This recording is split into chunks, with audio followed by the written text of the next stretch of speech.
This magnificent building was once the country home of kings and queens who came here to escape the trials and tribulations of city life. Of course, part of the appeal was the wide open spaces, perfect for horseback riding. And today, horses continue to define rural English life. Our next story took place a stone's throw from here. It concerns a young girl, her favorite pony, and a night of sheer terror. A night that proved that country life can also have its share of trials and tribulations.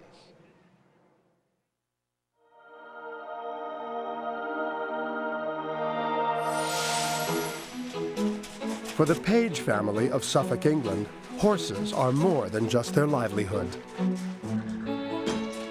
We have up to 30 horses in the yard. We teach riding mainly, but we also take people hacking. We are involved in every way, both financially and it's our great passion as well. My daughter Rosina is absolutely horse mad. She has been since she was a baby virtually. She now has a pony called Sabrina, but she takes to shows and does various activities on.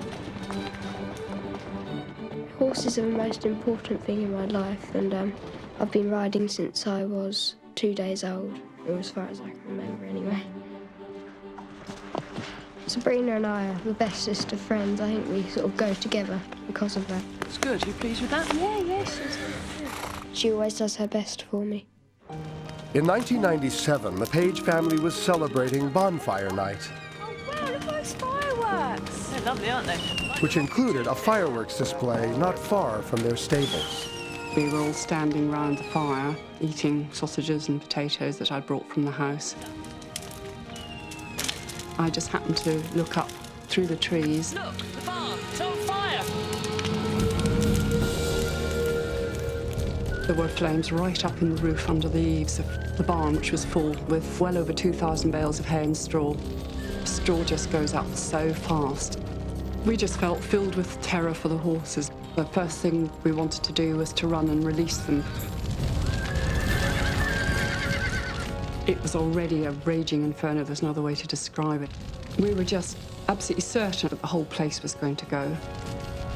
Hello? There's a fire at my stables. Russell was in mid-call.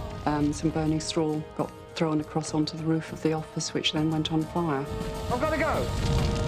So he had to terminate the call, unfortunately, before he could actually describe fully where the stables are. Come on, come on. Come on. I ran first for horses nearest to the fire, Donna and Taffy, that were obviously the most at risk. Their eyes were wide and their nostrils dilated. They were too frightened to come with me, too frightened to trust me, even though they'd known me all their lives. Come on, you're all right. Come on, walk on. I went straight up to the top yard and started letting out horses. I've never ever seen horses, how frightened they were. You can just see it in their eye. Their stables were facing straight towards the fire, so they could actually see the fire. Well, I thought, well, he's going to get burnt, so I'm not going to stop trying to get him out. He's going to have to go out whether he likes it or not. Megan went out fairly quick. She's a very lively pony. Next, I think it was Hal. When he saw Megan go out, he galloped out. Rosina had the difficulty that some of the ones she had released, instead of running out of the yard, had run into our indoor school, where she also had a whole bunch, including her own pony, Sabrina. Go on, Sabrina, get out, go on! Go on, get out, go on! I tried to get out Sabrina first, because obviously if Sabrina went out, all the others would follow. Hey, get out! She would come forward with me, and then she would just suddenly run back again from all the sound. I couldn't get Sabrina out, and I was just so scared. I was convinced that she was going to get burnt.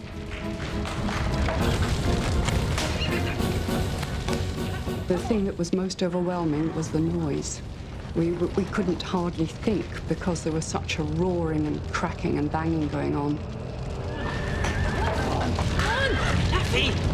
As Rose continued to struggle with the frightened horses, Rosina arrived, terrified that her pony was going to die.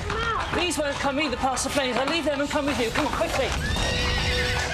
I didn't want to leave the two behind. At the same time, I knew it was absolutely first priority to rescue Sabrina, her pony.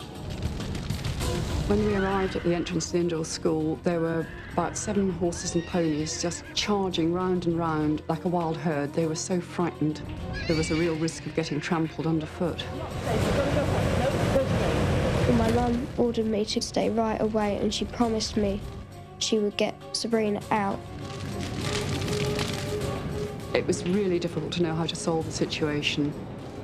To begin with, we tried to get round behind the horses and herd them out, but they just were too busy galloping about and panicking completely. The end of the building was actually beginning to burn.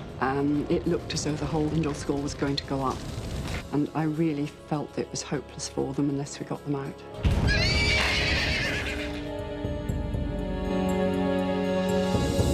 And then, just when she'd given up all hope, a neighbor's vehicle pulls into the yard. He quickly shouted and said, "Is there anything you could do?" And I said, we can't get the horses out of the school.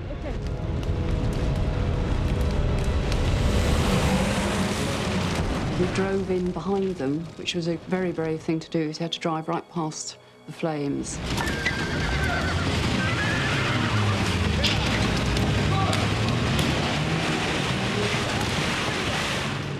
He started doing everything he could to try and startle the horses enough to make them burst out. It was absolute pandemonium going on, the horses panicking because they were frightened to go back and frightened to go forward.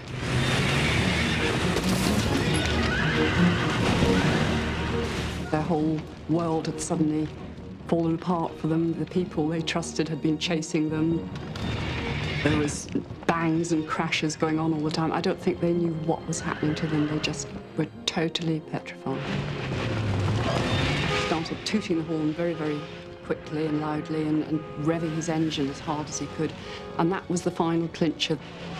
I felt a huge surge of relief as the horses all burst for safety.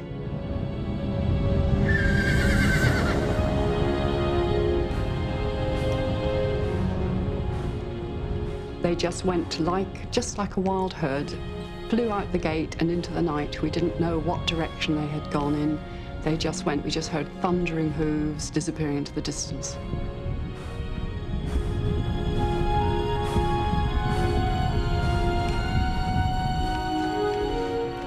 By the time firefighters arrived, most of the horses had been freed. And then, a frightening discovery. We then realised to our horror that there were still some horses in the stable block in the bottom yard who had actually not come out of their boxes. We hadn't realised they went out. The heat was so great and the flames were just burning within yards of their stable doors. The radiated heat was so severe, it was far, far too dangerous to try and remove the horses from the front of the building. The horses had to be called via a hose. I'll get a crew and we'll try and get in round the back, okay? Yeah, I'll keep this side protected. Okay. We then started to chop the back of the stables out.